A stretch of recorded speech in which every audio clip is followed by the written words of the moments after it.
Hey there, folks. Welcome back to my channel. Do you know that some people are born with silver spoons? Others with muddy feet, calloused hands, and dreams too big for the place they come from. This is not the story of someone who had it easy. This is the story of someone who had every reason to give up, but didn't.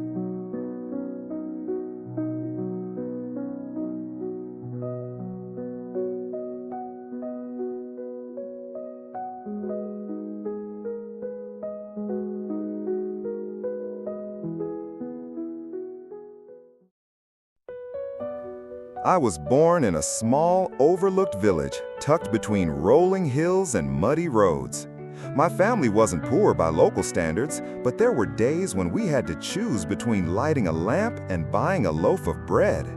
My father was a mechanic, covered in grease and wisdom, and my mother worked multiple odd jobs, none of them glamorous, but all of them noble.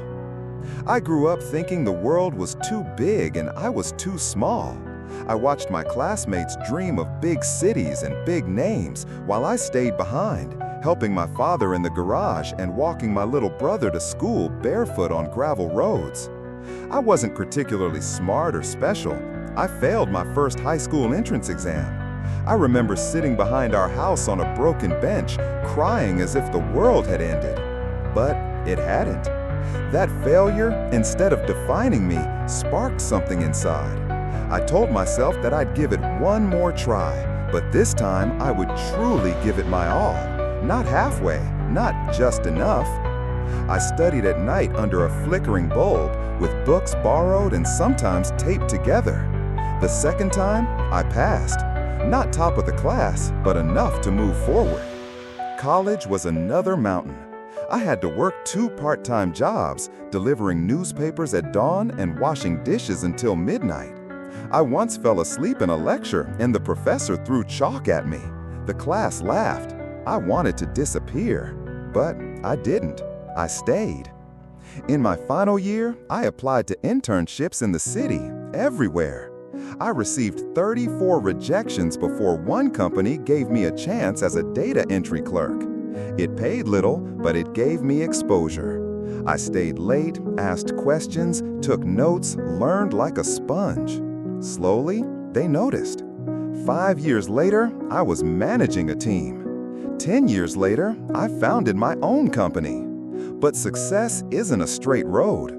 There were moments I lost everything. I trusted the wrong people, I made mistakes, I went broke, I was betrayed. There were nights when I stared at the ceiling thinking maybe my village life had been better. But every time I hit rock bottom, I remembered where I started, and that even rock bottom was a place to stand and push upward. I rebuilt, wiser and humbler. Now, years later, I have a life that people once told me was impossible. I travel, I teach, I mentor.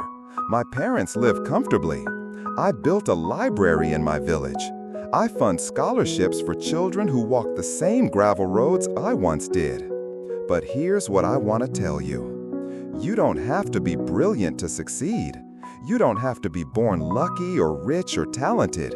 You just have to keep going, even when it's hard, especially when it's hard. Success doesn't come in leaps. It comes in small, stubborn steps.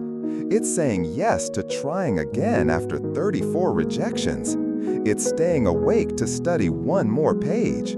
It's choosing hope over despair. Every mountain is made of tiny pebbles.